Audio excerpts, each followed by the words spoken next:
성경을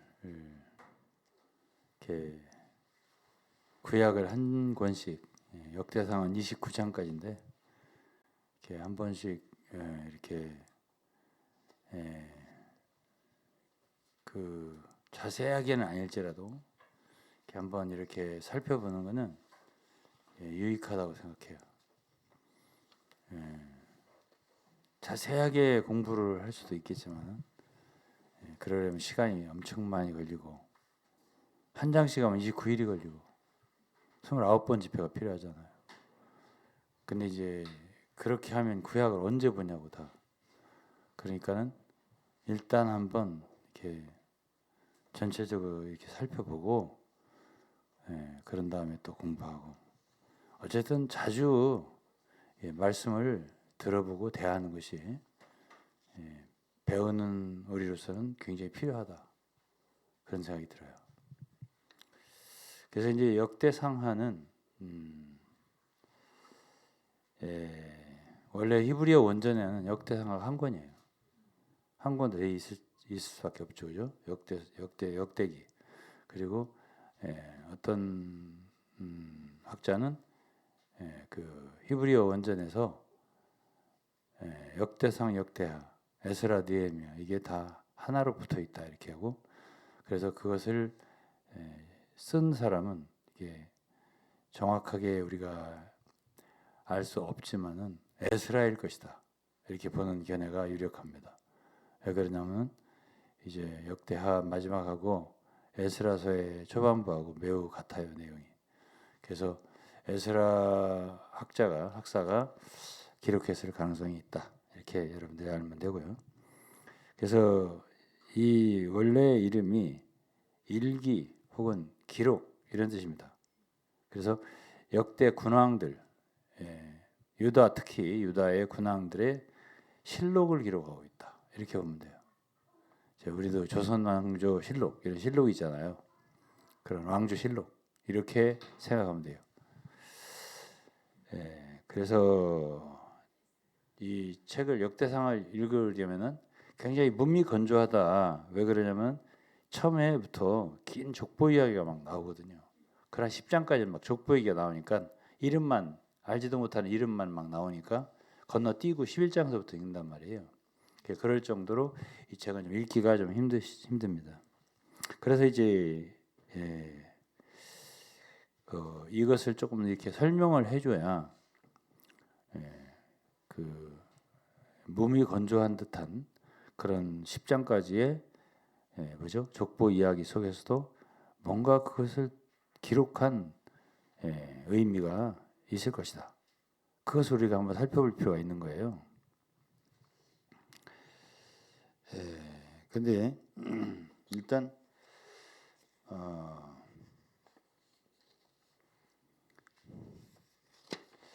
역대상 1장서부터 10장까지는 제가 뭐랬죠? 주로 족보 이야기를 했죠. 근데 여기에서 주로 이야기를 많이 하는 족보가 특별히 있어요. 그게 어디 족보겠어요? 그게 바로 유다의 자손의 족보입니다. 그것이 자주 나와요. 이제 성경을 펴가면서 보겠어요. 자, 1장 1절부터 4절까지는 아담에서 노아까지 셈, 함, 야벳까지 1장 1절부터 4절 그렇잖아요. 그러니까 이거는 일반적인 그 계보를 말합니다. 그다음에 이제 5절부터는 셈에서부터 24절로 27절까지 아브라함까지 계보가 나와요. 그런 다음에 이제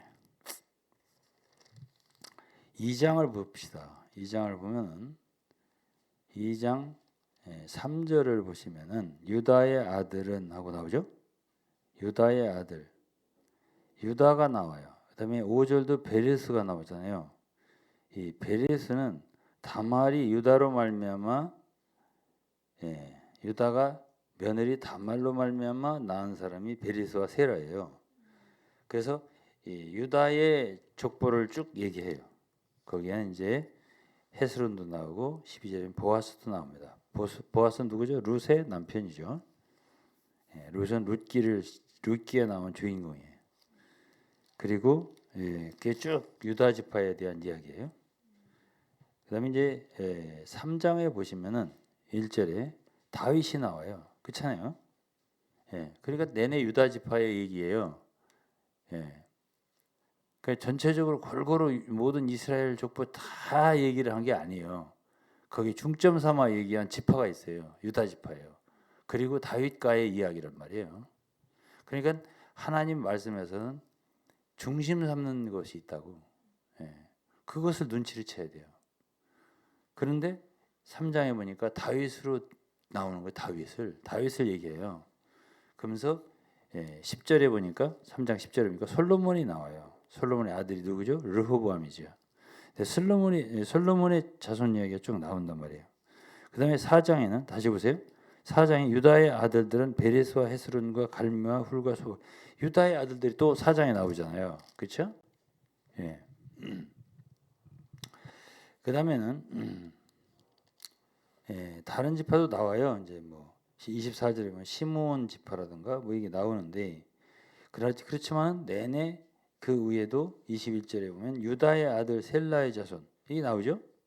그러니까 중심은 어디까지나 뭐 시므온 나오지만은 24절부터 그러나 그 시므온 지파 속에 뭐 여러 사람들의 이름이 나옵니다. 나오는데 이 4장에서 야베스라고 하는 사람이 나옵니다. 그 야베스는 어디 지파 사람이냐면 유다 지파예요. 근데 이 야베스라고 하는 사람이 누구의 어떤 아들인지 이거에 대해서는 자세하게 연구하기는 어렵습니다만은 유다 지파 속에 이러한 사람이 있었다. 그리고 야베스의 기도는 유명합니다. 설교도 참 많이 해요. 목사님들이 이 설교를 축복 설교니까 축복 기도니까. 그래서 이제 그런데 그 기도를 야베스가 드렸다는 거예요. 그래갖고 야베스는 형제보다 존귀한 자라고 그랬어요. 그러면서 어미가 이름에서 야베스라고 했는데 야베스라고 하는 것은 지식이라는 뜻이래요. 그 고향 이름이 띄고 또 고장 이름이 야베스라고 이름한 고장인데 그것은 아주 지식인들이 많이 산출된 곳이라네요. 그래서 그 야베스라는 그는 사람은 존귀한 사람이고 학식이 풍부한 사람이에요. 그런 사람이에요. 그게 좀 유다 지파 중에서는 이런 사람도 있었다라고 소개를 하는 거예요. 그러면서 이 어머니가 이 야베스라고 하는 아들을 낳을 때 굉장히 난산을 했어요. 고생하면서 낳았어요. 그런데 그 이름이 야베스라고 했어요. 그래서 근데 야베스가 기도를 했다는 거예요. 하나님께 주께서 내게 복을 더하사 나의 지경을 넓혀달라. 그리고 주의 손으로 나를 도와주셔서 나를 환난을 벗어나고 근심이 없게 해달라. 태어날 때는 어렵게 어머님이 출산했지만은 복을 더해달라. 기도를 한 거예요. 하나님께. 그래서 축복을 구한 거죠. 그러니까 하나님은 축복의 하나님이잖아요. 사람들에게 복을 주기를 바라시는 분이기 때문에 가나안 땅 지경을 일경을 복을 그 이스라엘 백성에게 준다고 한 것은 그것은 하나님의 언약이에요. 때문에 언약을 근거로 해서 복을 달라고 하는 것은 하나님이 들어주시죠. 언약에 근거하는 거니까. 그래서 복에 복을 더해 달라 이렇게 기도를 하고요. 그 다음에 지경을 넓혀달라. 이것도 마찬가지예요. 어쨌든 하나님은 사람을 창조할 때부터 이 땅을 정복하고 다스리라고 하시면서 지으셨기 때문에 지경을 넓혀달라는 기도는 그게 야심 있는 기도가 뭐 그런 야심을 가져도 좋죠. 좋은 야심이죠. 그래서 지경을 넓혀달라 이런 기도를 했다는 거죠. 야베스가. 그러니까 그런 기도는 하나님의 뜻에 맞고 하나님도 기뻐하시는 거니까 들어주셨다 이게요. 그래서 특히 이제 우리 그리스도인으로 따지면 영적인 지경이 줬으면 좋겠어요. 물질적인 지경보다도 영적인 면에서의 영향력이 커지면 좋죠. 너희는 세상의 빛이라 하잖아요. 빛의 영역이 넓어지면 좋잖아요. 예, 그런 기도를 할 필요가 있다고 생각해요. 그래서 복에 복을 더하시고 지경을 넓혀달라 이런 기도를 했다는 거죠. 그 다음에 또 기도가 더 있어요. 주의 손으로 나를 도와주셔서 나를 환난을 벗어나고 근심이 없게 해달라 이런 기도를 했다는 거죠. 이 기도도 주님이 기뻐하신 기도예요. 그러니까 그리스도인이 환난을 받는 거, 환난 받는 걸 좋아하는 사람도 있어요. 그러니까 환난을 없게 해주시고 그리고 근심이 없게 해달라. 근심 없는 삶을 살 수 있게 기도하는 것도 필요하다고 생각을 해요. 이런 기도를 드려서 유다 지파의 그 축복이 스며들었다라고 생각해요. 저는 이런 기도를 왜 기록했겠어요? 유다 지파 속에 이런 기도하는 사람이 있었다. 이걸 말해주잖아요. 우리도 교회 안에서 참 이러한 기도를 드리는 지체들이 있었으면 좋겠어요. 그 다음에 이제 5장은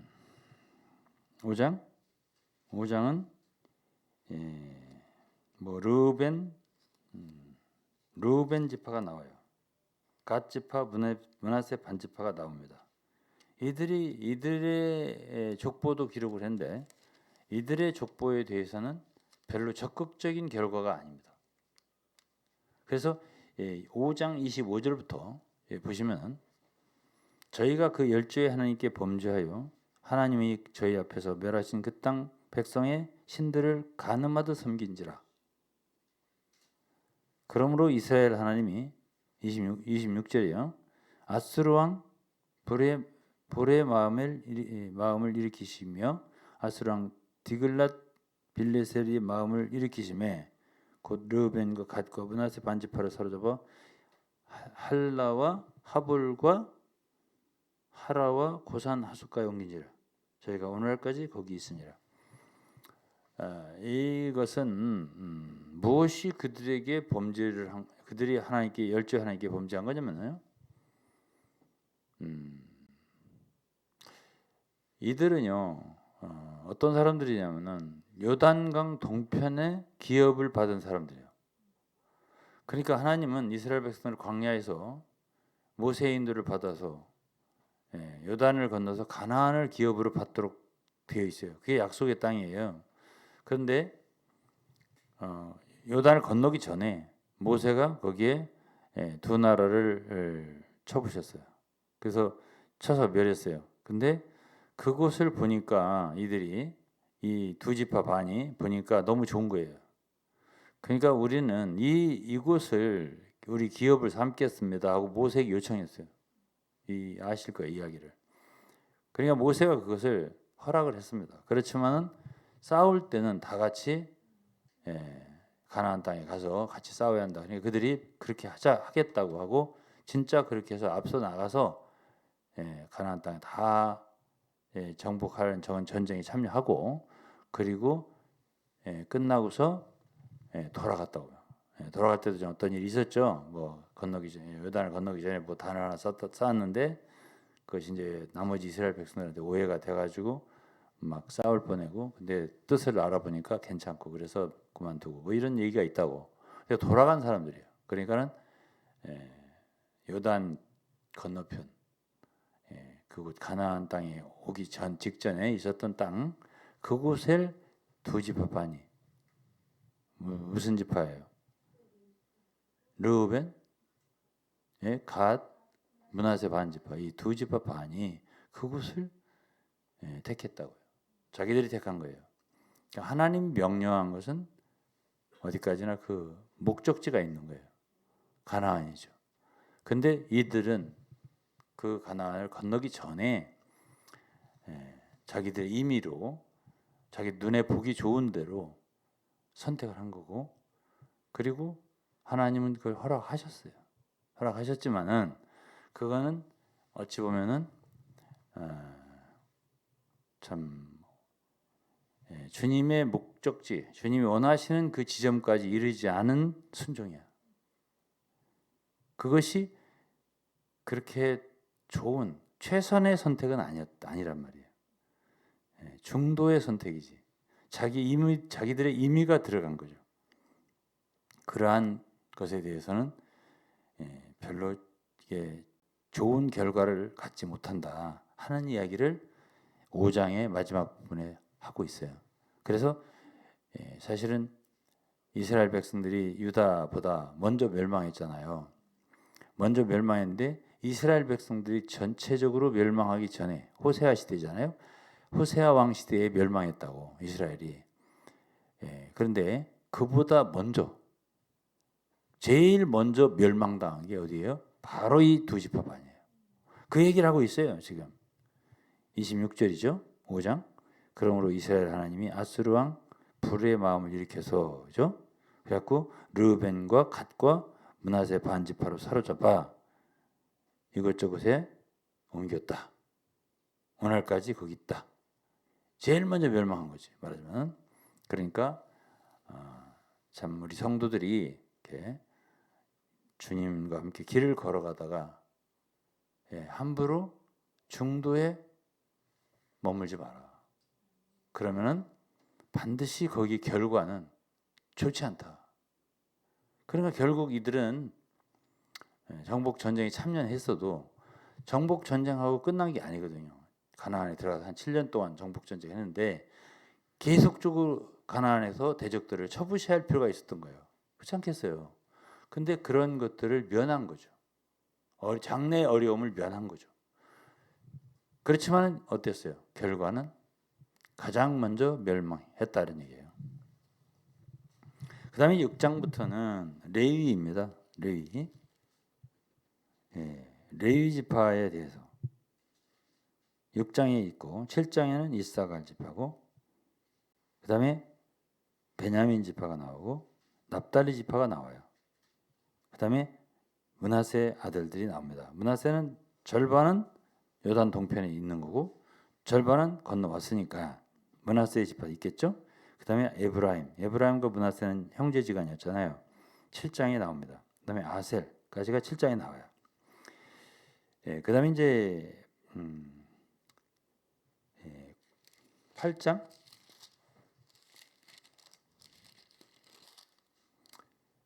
8장은 베냐민 지파예요. 베냐민 지파가 나옵니다. 그 다음에 이제 9장에는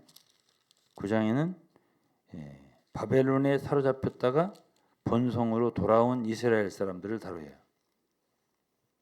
그러니까 이 역대상은 언제 쓰여졌냐면은 포로로 잡혔다가 70년 포로 생활을 바벨론에 했다가 돌아온 사람들 중에서 쓴 거예요. 그러니까 에스라가 썼을 가능성이 있다라고 우리가 얘기하는 거죠. 그래서 여기에 지금 9장에 보시면은 이게 1절에 보면 유다가 범죄함을 인하여 바벨론으로 사로잡혀 갔더니 유다국도 결국은 멸망했어요. 500 AD BC 586년일 거예요 아마. 그때 멸망했다고. 시드기야 왕 때예요. 근데 바벨론을 사로잡혀 갔는데 먼저 그 본성으로 돌아와서 그 기업에 거한 자는 이스라엘 사람 제사장들과 레위 사람 느디님 사람이다.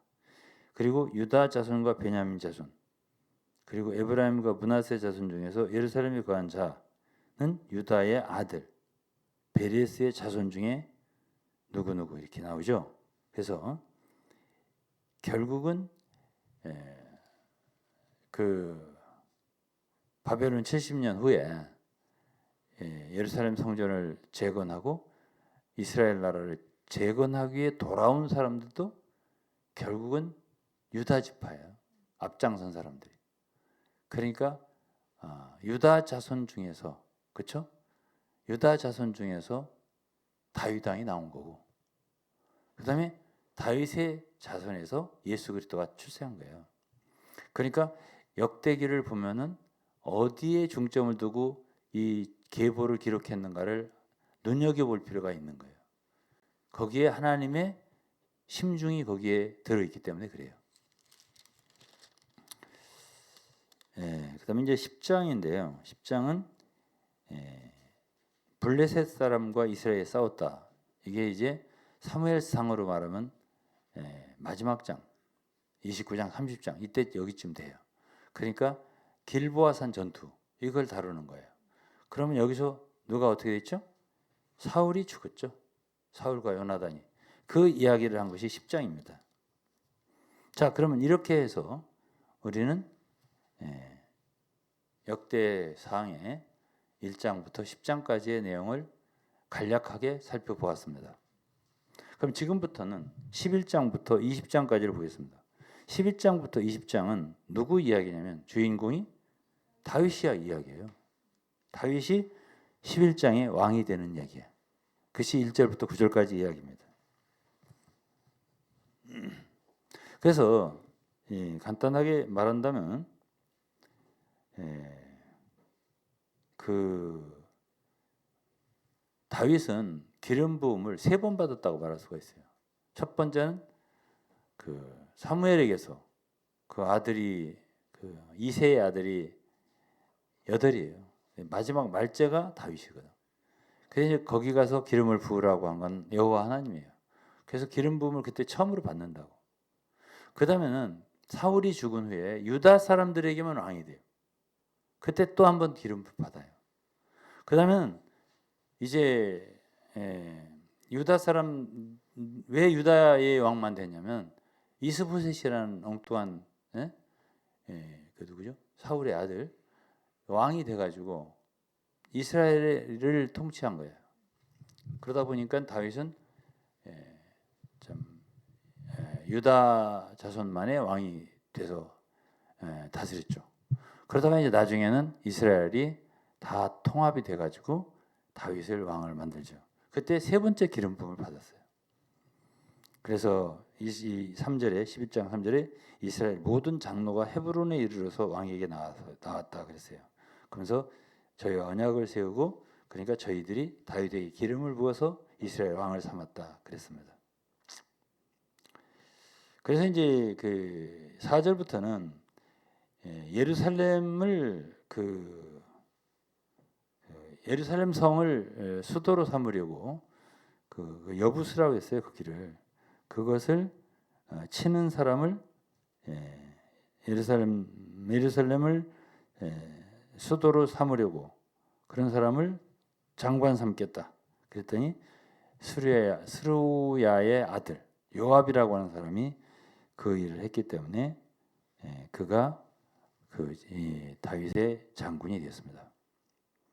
그래서 말하자면 그 성을 다윗성이라 이렇게 이름이 붙여지게 된 거죠. 그래서 11장은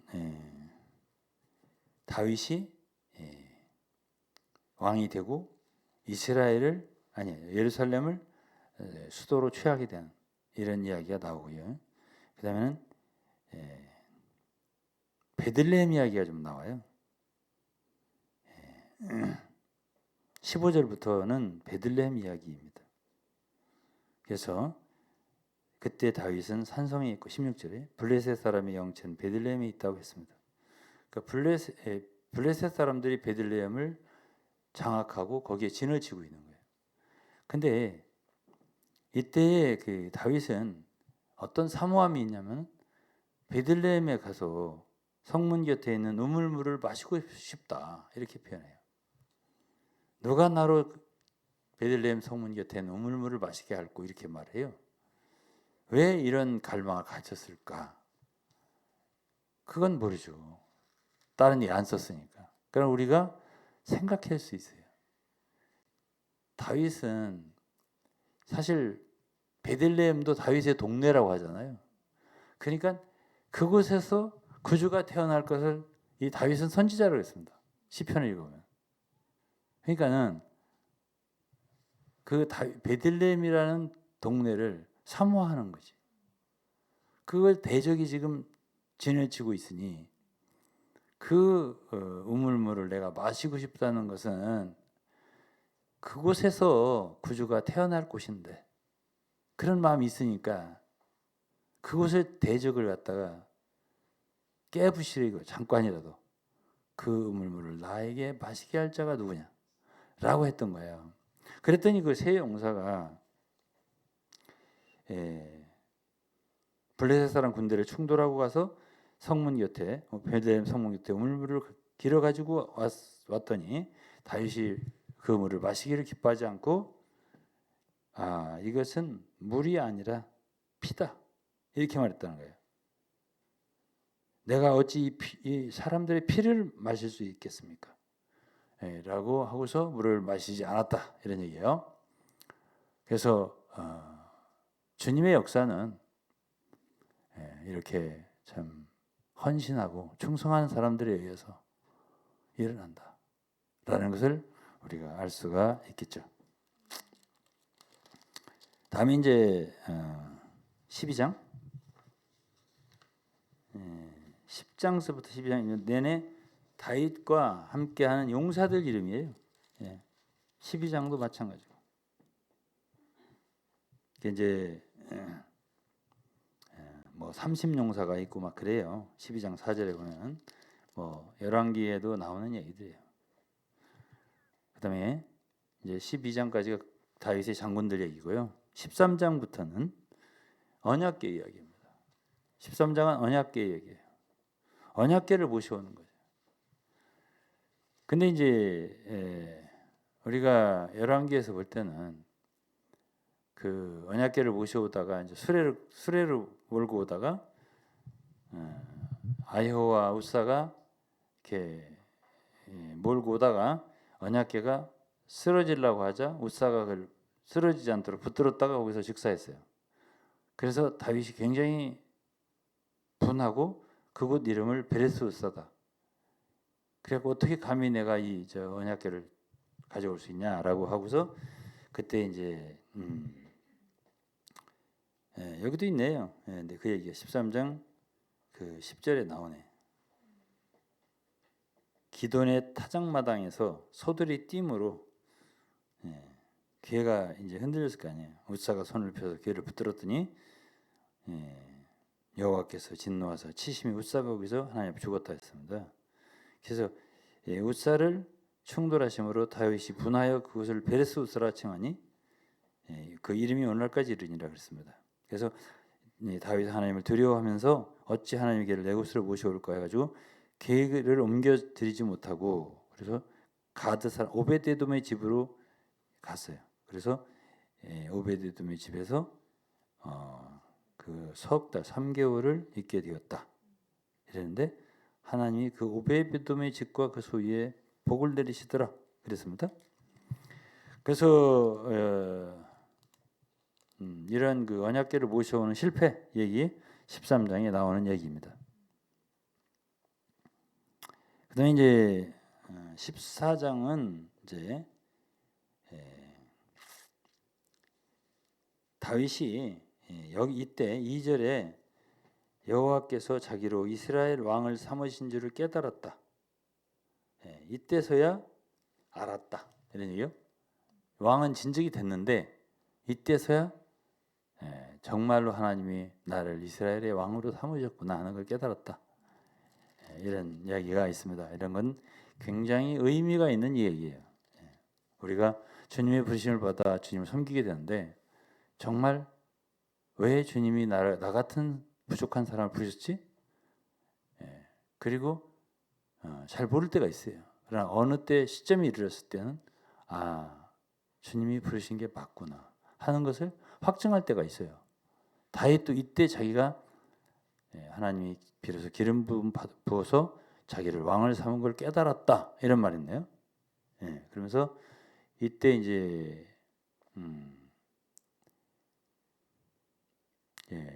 왕이 되니까 기름 부음 받아서 이스라엘 왕이 되었다면 듣고서는 블레셋 사람들은 좋아해요, 안 해요? 안 좋아하죠. 그러니까 쳐들어왔어요. 9절에 보면은 14장 9절이요. 르바임 골짜기를 침범했다. 그래서 그때 다윗은 하나님께 기도를 했습니다. 내가 블레셋 사람을 치러 가야 되겠습니까? 올라가겠습니까? 내 손에 붙이겠습니까? 이렇게. 그러니까 하나님께서 올라가라 그랬습니다. 그래서 이제 거기서 다윗이 그들 블레셋에 크게 도륙을 했고 그것을 물과 같이 흩었다라고 해서 그곳 이름을 바알 브라심이다 이렇게 표현하잖아요. 많이 읽어봤을 거예요. 또 13절에 블레셋은 다시 골짜기를 점령했다. 그래서 침범했다. 그때 다시 또 작전을 달리해요. 그러니까 하나님은 우리를 인도할 때도 항상 똑같이 안 해요. 그래서 그때는 숨어 있다가 복병처럼 해서 이겼습니다. 그때도 크게 블레셋을 이겼기 때문에 17절에 보면 다윗의 명성이 열국에 퍼졌다 했습니다. 열국이 그를 두려워했다 그랬습니다. 그다음에 이제 15장은 이제 굉장히 이제 나라가 굉장히 견고하게 되고 그러니까 다윗은 뭐를 하나님의 계회를 위해서 처수를 예비하고 아직 성전을 지은 건 아니에요. 처수를 예비하고 장막을 치고 계회를 모셔와야 되겠다라는 생각을 하는 거예요. 그러니까 이 역대상에서 중요한 여러 가지가 있어요. 그 중에 이게 아까 얘기했잖아요. 유다 지파를 굉장히 중요시했고, 그 다음에 예루살렘 얘기 또는 베들레헴 얘기 이런 것들이 전부 다 뭐와 관련되냐면 예수 그리스도와 관련돼요. 그것이 그러니까 중심이 있다고요. 그런 이제 열왕기 상하는 그냥 쭉 역사를 기술했어요. 역사를. 근데 역대기는 역대상과 역대하는 거기에 어떤 하나님의 중심이 들어 있고 거기에 약간의 그 뭐가 부여되어 있어요. 그 설명이 부여되어 있어요. 어떤 설명이냐? 예를 들어서 그냥 그 열왕기에는 괴를 메우다가 읍사가 죽었다. 그런 사건이 있었다. 이런 것만 했는데 여기 15장에 역대기에는 왜 그렇게 됐나가 기록되는데 그것은 뭐냐? 그렇게 수레를 끌고 오면 안 되는 거예요. 이것은 그러면 다윗은 그 과정에서 뭘 배웠냐? 말씀대로 하지 않았구나. 그래서 이제 열왕기 역대상 15장에서는 이렇게 바꿉니다. 그래서 3절에 보면 이스라엘 온 무리를 예루살렘에 모으고 여호와의 궤를 그 예비한 곳에 메어 올리고자 해서 4절에 아론 자손과 레위 사람을 모았다 했습니다. 그렇죠? 그러니까 뭔가 이제 달라진 거예요. 그 행동이 달라진 거예요. 궤를 모시는 일에 있어서. 그래서 13절에 보면 전에는 너희가 매지 아니하였으므로 우리 하나님 여호와께서 우리를 충돌하셨나니 이는 우리가 규례대로 저에게 구하지 아니하였음이니라. 그러니까 이때는 역대기 이때는 궤를 제사장들로 하여금 매개해서 모셔야 되는데 그제는 이방 풍습대로 그냥 손쉽게 수레에다 끌고 이렇게 모셨단 말이에요. 규례대로 하지 않았다. 그러니까 옷사 같은 사건이 벌어졌다. 이걸 알고 고쳤잖아요. 고치면 돼요. 회개하면 된다고. 잘못할 수 있어요. 그러나 고치면 돼요. 이것을 우리에게 알려주고 이러한 영적인 해석을 가미한 책이 역대기예요. 그리고 뭐죠? 이 열왕기 상하에는 유다국과 이제 이스라엘이 사울이 초대 왕이에요. 그다음에 다윗이 2대예요. 그다음에 솔로몬이 3대예요. 그다음에 르호보암이 솔로몬 아들이 왕이 됐을 때 분국이 됐어요. 그래갖고 르호보암하고 여로보암은 역시 이스라엘 두 나라가 돼버렸어요. 그렇죠? 그래갖고 르호보암으로부터 시드기야까지 그게 19명이에요. 그리고 여로보암으로부터 호세아까지 이스라엘도 19명이에요. 이렇게 왕조가 바뀌었는데 이스라엘 왕 19명 중에 선한 왕이 하나도 없어요. 근데 그래도 유다 왕 중에는 그래서 하나님의 뜻에 합하게요. 그래도 하나님을 기쁘시게 하기 위해서 힘을 썼던 그런 왕이 7, 8명 되는 거예요. 그러니까 하나님께서는 역대기에서는 이스라엘 왕 이야기는 하나도 안 해요. 빼버렸어요. 아예. 그 얘기를. 그리고 오직 유다 왕조만 얘기한다. 그것이 역대기의 특징이에요. 그걸 아시면 돼요. 그래서 이제 15장 15절에 보면 모세가 여호와의 말씀을 따라, 이게 여호와의 말씀이 중요하다 그랬죠. 열왕기도 마찬가지예요. 열왕기 상하도 제가 그랬잖아요. 그 중심에는 여호와의 말씀이 있다고.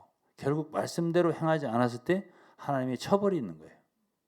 그리고 말씀대로 했을 때 하나님은 기뻐하시는 거예요. 그래서 여기에도 지금 여호와의 궤를 매는 문제, 이 문제에도 말씀대로 이제 하니까,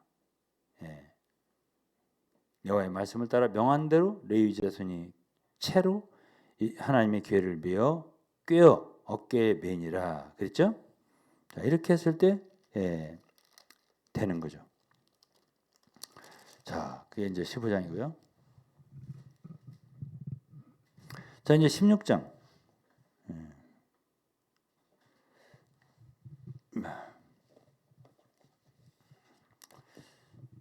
16장은 찬송과 감사가 있어요. 왜 그러죠? 궤를 모셨기 때문에.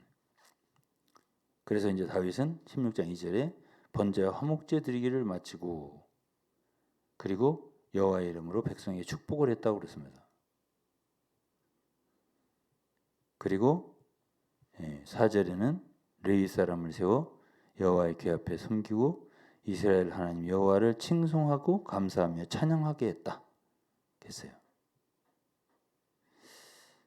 그래서 이제 8절에는 너희는 여호와께 감사하며 그 이름을 불러 아뢰며 그 행사를 만민 중에 알게 할지어다. 그에게 노래하며 그를 찬양하며 그 모든 기사를 말할지어다. 그 성호를 자랑하라. 무릇 여호와를 구하는 자는 마음이 즐거울지어다. 여호와 그 능력을 구할지어다. 그 얼굴을 항상 구할지어다. 이렇게 찬미를 하고 감사를 하는 게 16장의 이야기예요. 그러니까 우리는 역대상을 보면서 이건 단순한 역사 이야기가 아니라 그 속에는 하나님을 어떻게 찬미하는가, 감사하는가, 또 무엇이 우리 믿는 이들에겐 중심이 되어야 되는가, 이런 것들에 대한 것들을 알려주고 있다 하는 것을 알 수 있어요. 그러면서 이제 19절서부터는 하나님의 언약이에요. 처음에 이스라엘 백성들 인수가 적어서 매우 엉성했다 했습니다. 그래서 그 땅이 객이 되어 이족 속에서 저족 속으로 이 나라의 저민족이 유리하였는데 하나님이 그들을 해하기를 용납지 아니하시고 그들의 연고로 열왕을 꾸짖어 이르기를 나의 기름 부음 받을 만지지 말며 나의 선제를 상하지 말라 하셨다 했어요. 그래서 이게 다윗은 언약궤를 모셔놓은 다음에 조상들의 상태를 회상하는 것이에요. 지금은 다윗의 왕국이 강력하게 나라가 이루어졌지만은 처음부터 그런 게 아니었다는 거지. 원래는 보잘것없는 가나안 땅의 나그네 같은 사람들이었는데 이제는 그렇게 강력한 왕국을 이루었다. 그래서 23절 4절에는 온 땅이 여호와께 노래하며 그 구원을 날마다 선포하라. 이렇게 찬양을 하는 거죠. 25절에 여호와는 광대하시니 극진히 찬양할 것이요 모든 신보다 경외할 것이다. 이런 것들은 시편과 똑같은 내용들이에요. 그러면서 30절부터는 여호와의 통치를 기뻐하고 즐거워하는 것이 나옵니다. 자, 다음 17장은 다윗이 하나님의 성전을 건축한 갈망이 나와요. 그거는 열왕기 하에도 나오잖아요. 그렇죠? 같은 얘기예요. 나는 백향목궁에 있지만은 여호와의 언약궤는 휘장 아래에 있다. 하면서 내가 그분의 집을 건축하고 싶다. 그랬어요. 그러나 하나님은 다윗더러 그랬어요.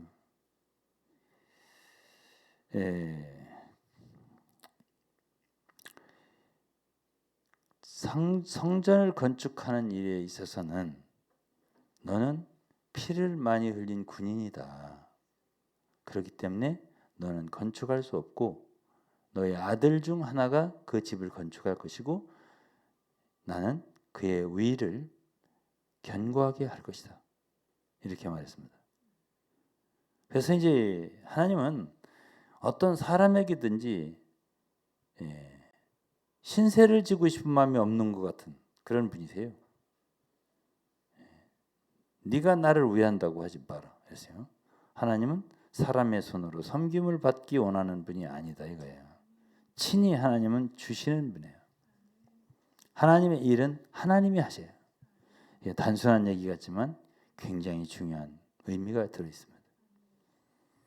그때 이제 다윗은 그러한 응답이지만 자기 원함과 다른 응답이잖아요. 그렇지만 감사의 기도를 드렸어요. 16절부터 그거죠.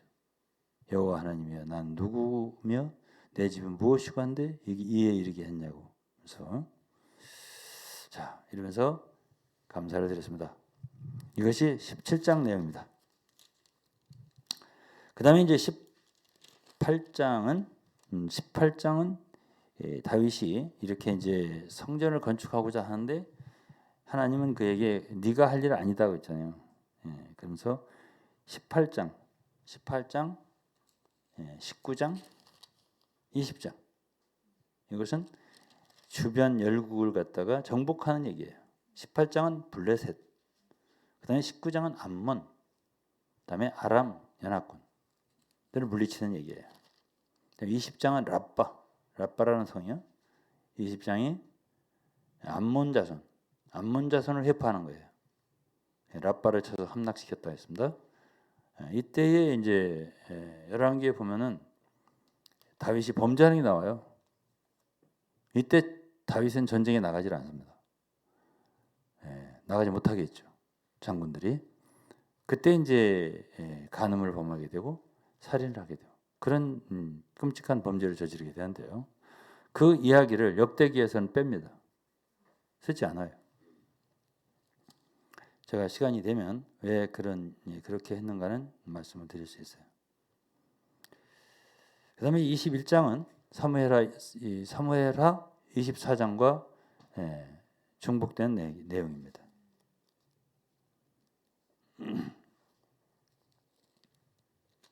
뭐죠?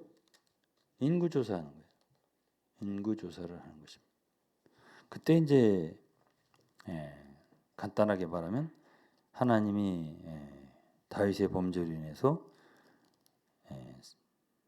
3년 기근을 택할지 석 달 동안을 대적에게 쫓겨다닐지 대적의 칼에 쫓길지 아니면 여호와의 칼 온역이 사흘 동안 유행하여 이스라엘 지경을 멸할지 셋 중에 하나 택하라. 그래서 이제 다윗이 가시란 선지자에게 사람의 손에 안 빠졌으면 좋겠다. 하나님 손에 빠진 게 차라리 낫겠다. 그래갖고 온역을 내려서 7만 명이나 죽었다 이랬습니다. 그리고 그때에 무슨 일이 있게 되냐면 아라우나의 타작마당 오르난이라고 했는데 같은 사람일 수도 있어요. 이름을 다르겠어요. 이게 20절에 보시면 이 18절부터 있어요. 오른난의 타작마당에서 여호와를 위해 단을 쌓게 되고 거기서 회개를 하게 됩니다. 그래서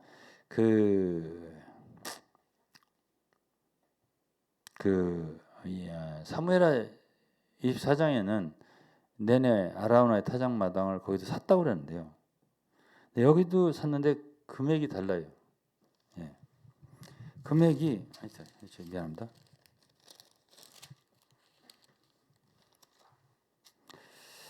여기서는 금 600세겔이에요. 금 600세겔인데 사무엘에는 얼마로 되어 있냐면은 은 60세겔인지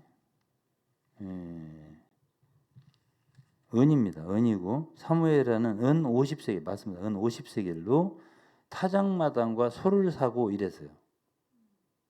사무엘하 24장 24절이에요. 근데 여기서는 여기서는 금 600세겔. 이거 엄청나게 비싼 거예요. 근데 이 말씀 21장 22절 말씀 보시면은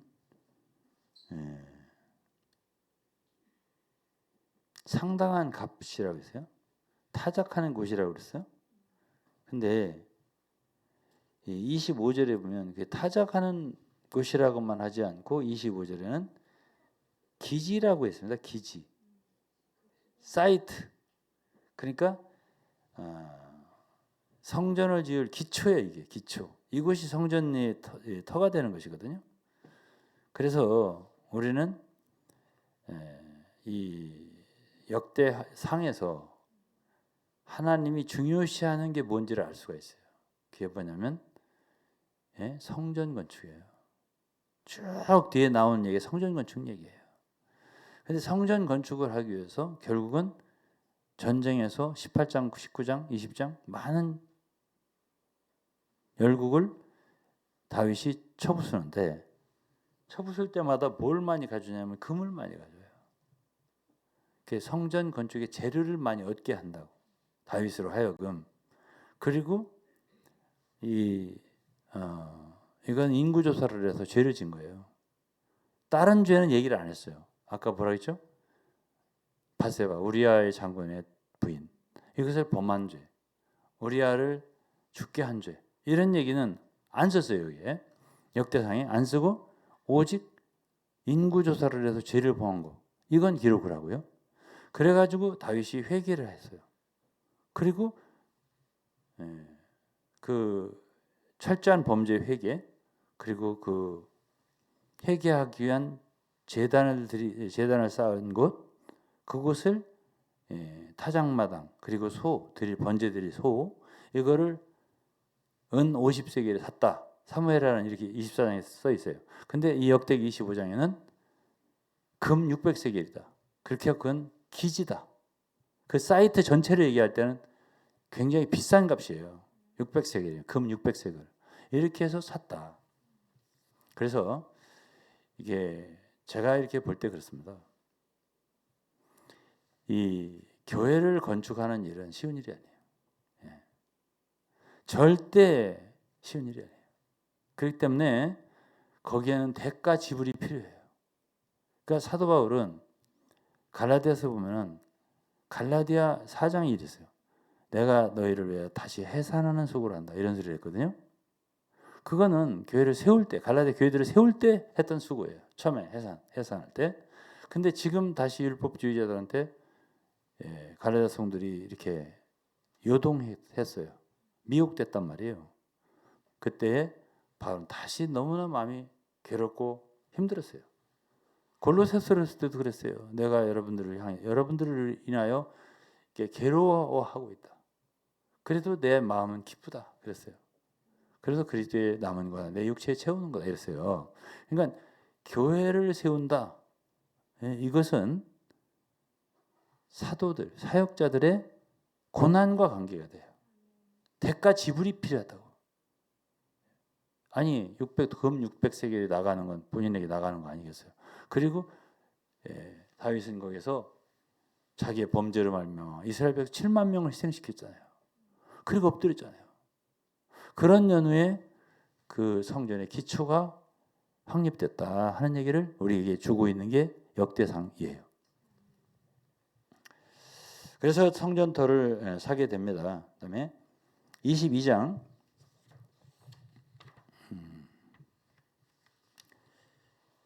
이제 29장까지니까 얼마 안 남았어요. 시간이 안 보여. 지금 9시입니다.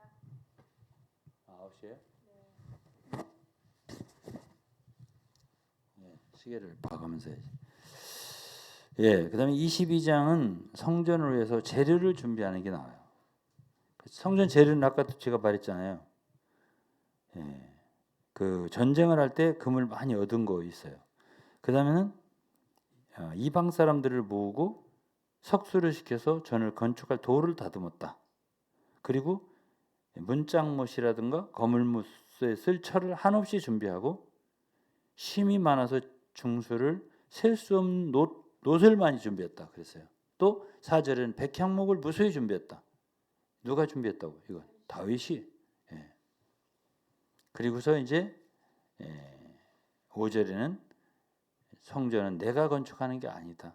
내 아들 솔로몬이 어리고 연약하지만 그리고 지을 건축할 성전은 극히 크고 장려하고 만국의 명성과 영광이 있게 해야 되는데 내가 많이 준비해야 된다. 죽기 전에 뭘 재료를. 그래서 이제 6절부터는 다윗이 그 아들 솔로몬에게 성전 건축하는 걸 부탁하는 얘기가 나와요. 내가 원래는 건축할 마음이 있었는데 여호와의 말씀이 너는 피를 너무 많이 흘려서 전쟁을 많이 해서 말이죠. 그래서 내 이름으로 건축하지 못한다. 내 성전을 건축하는 자는 평강의 아들이어야 돼. 그래서 내게서 평강의 사람이 하나 나올 텐데, 그가 이름을 솔로몬이 할 텐데, 그가 생전에 평안과 안정을 이스라엘에게 주면서 성전을 건축할 거다. 이랬어요. 예. 자, 그래서 이제 22장은 뭘 얘기한다고? 재료를 준비하는 거. 그 다음에 이제 23장서부터 26장까지는 자세하게 말할 수도 있겠지만요. 우리가 언뜻 생각하면 잠시요.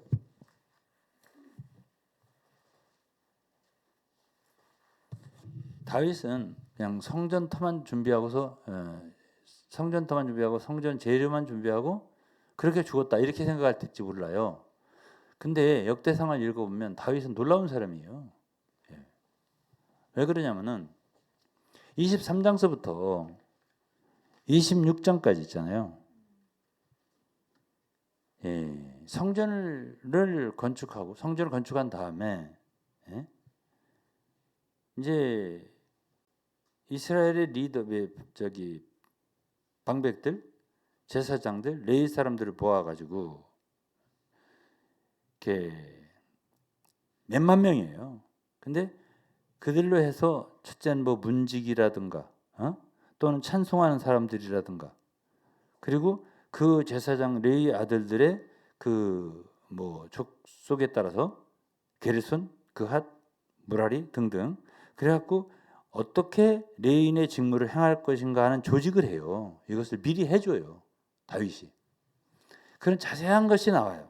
그래갖고 24장은 제사장의 직무, 레위인과 제사장의 직무를 분장해줘요.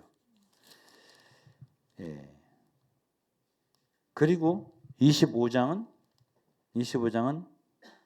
찬양, 신령한 노래, 어떻게 찬양을 할 것인가. 이것에 대해서도 그 악기 하는 것도 다 이렇게 해주고 누가 뭘 악기를 다루고 뭐 이런 거 다 얘기해주고 그 다음에는 그 찬송하는 것도 그 찬송에 익숙한 사람이 288명인데 제비를 뽑아서 이게 가르치는 사람도 있고 배우는 사람도 있고 이렇게 해가지고 거기 이제 악장들을 다 뭐 테너 파트의 장이면 장, 엘토 파트면 엘토 장 이런 다 있어요. 그래갖고 9절부터는 다 그 얘기예요. 그래갖고 뭐 첫째는 뭐 누군데 그 다음에 12명이고 그 다음에 셋째는 무슨 그 스타일인데 그 다음에 12명이고 그래서 쭉 12명씩 그 다 찬양대를 나누는 거야. 쉽게 말해서. 그 다음에 26장은 이제 문지기예요. 문지기. 성전을 건축하면 이제 문지기가 필요할 거 아니야. 그래 문지기는 어떻게 이렇게 그 반장도 있어야 할 거 아니야. 문지기. 그러니까 이런 거 저런 거를 다 조직을 해줘요. 그다음에 곡간도 해요. 곡간 뭐 성물 같은 거 둬야 할 거 아니야. 곡간지기도 만들어요. 이게 이제 26장 후반부의 얘기예요. 그다음에 이제 27장은 이제 천부장, 백부장 뭐 이런 왕을 섬기 유사들 그런 것들의 순서. 누가 첫 번째 반장이냐? 그다음 누구냐? 2월 반은 누구냐? 3월 군대장관 누구냐? 이런 것들을 쭉 다 조직을 해줘요.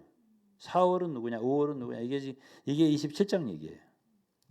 그다음에 28장 28장은 이제 마지막이에요. 28장 29장이. 그래서 이제 28장 29장은 다윗이 이스라엘 모든 방백과 지파의 어른들, 왕을 섬긴 족장들과 천부장, 백부장 이들을 다 불러 모아 소집하고 해서 이들에게 뭘 해요? 예? 유언을 하는 거예요. 내가 원래가 연약계를 모실 마음이 있어갖고 성전을 건축하고 싶었는데 또 얘기해요. 3절에 28장 하나님은 나한테 너는 군인이잖아. 피를 많이 흘렸잖아.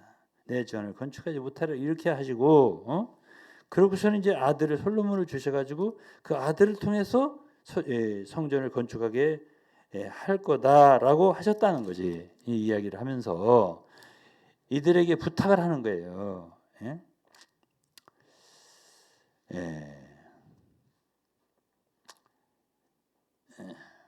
그래서 이러한 그 모든 솔로몬이 건축할 것을 이스라엘 백성들에게 부탁을 하면서 이제 여호와께서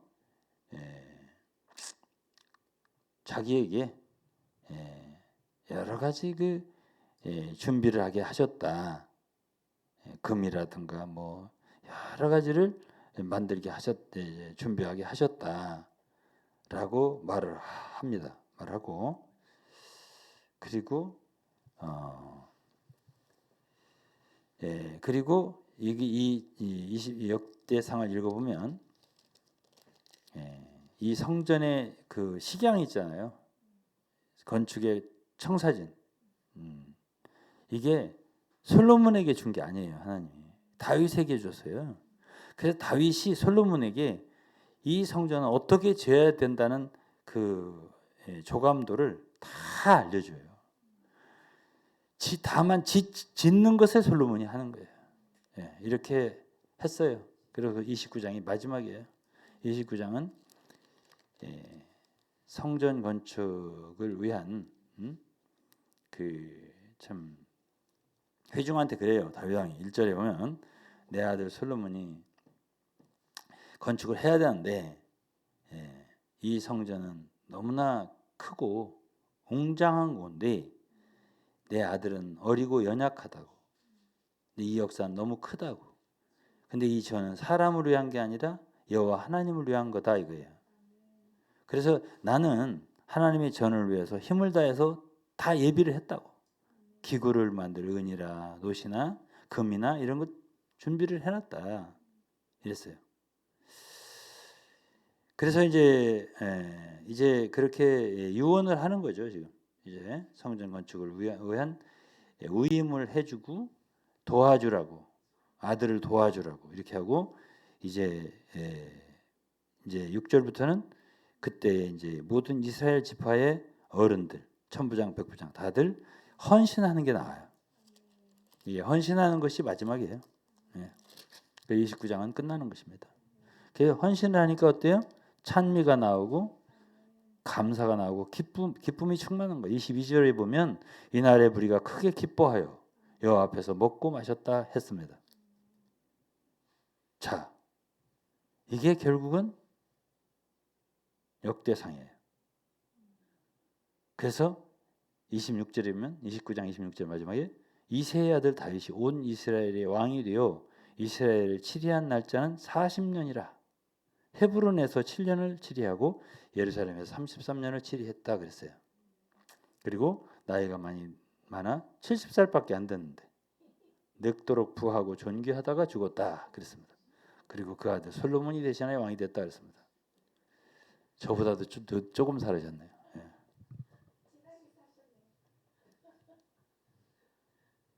그래서 저는 이 역대상 역대하를 읽으면서 특히 역대상을 읽으면서 야 다윗 대단한 사람이다. 우리가 생각하는 다윗이 아니에요. 예. 시편을 졌다. 요거 알고 그냥 뭐 성전 건축을 해서 뭐 전쟁을 해서 많이 재료를 모았다. 이건 아는데 이렇게 자세하게 모든 것을 준비해서 아들한테 넘겼다. 대단한 거예요. 대단한 사람이에요. 그러니까 하나님이 다윗은 내 마음에 합한 자다 할 만해요. 네, 이렇게 제가 얘기를 하면서 역대상을 마치도록 할 거예요. 그러니까 뭐 여러분들이 오늘 짧은 시간에 역대상이 뭐지? 예? 이게 참 이해하기가 참 어려울 거예요. 짧은 시간. 그렇지만 자꾸 들으세요. 그냥 제가 또 하고 할 테니까. 예? 그러면 나중에 가서는 이제 구약도 신약처럼 익숙해질 거예요. 아 역대상이 이런 얘기구나. 조금은 알잖아요. 조금은 오늘 얘기 들어서 아 역대상이 그런 얘기네. 이렇게 좀 알잖아요. 그럼 읽을 때 여러분들이 편하죠. 도움됐으면 좋겠습니다. 기도할게요. 하나님 아버지 감사드립니다. 오늘 주님께서 우리에게 역대상을 어렴풋이나마 알게 하시고 이해하게 하셨습니다. 참 이러한 말씀이 성경에 있고 우리는 이러한 말씀을 익숙해야 하오니 주께서 더욱더 우리에게 알려주시고 밝혀주시기를 바랍니다. 모든 성도들에게 듣는 모든 분들이 유익한 말씀 될 수 있기를 바라며 예수 그리스도 이름으로 기도했습니다. 아멘. 우리 찬송 하나 부르고 마치죠. 찬송 하나만 주실래요?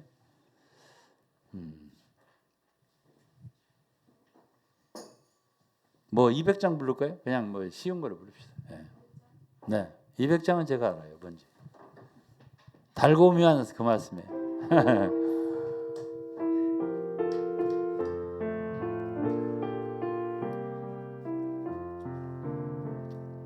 달고 묘한 그 말씀 생명의 말씀은 귀한 그 말씀 진실로 생명의 말씀이 나의 길과 믿음 밝히 보여주니 아름답고 귀한 말씀 생명샘이로다. 아름답고 귀한 말씀 생명샘이로다.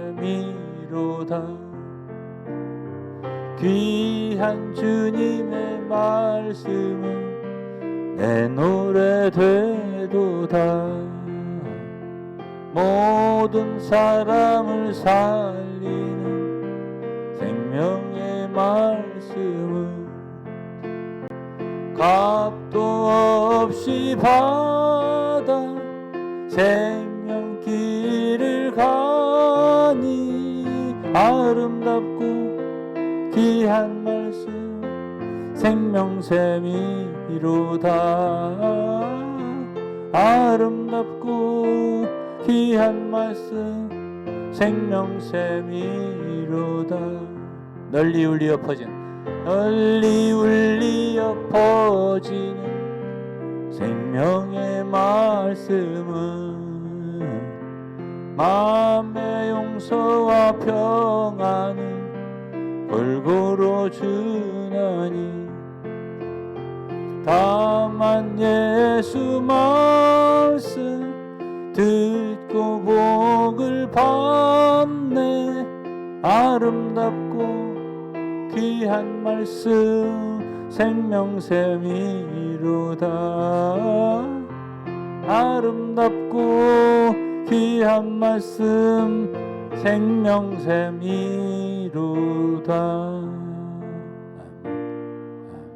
아멘. 생명샘 같이 느껴지세요? 네, 마치겠습니다. 아멘.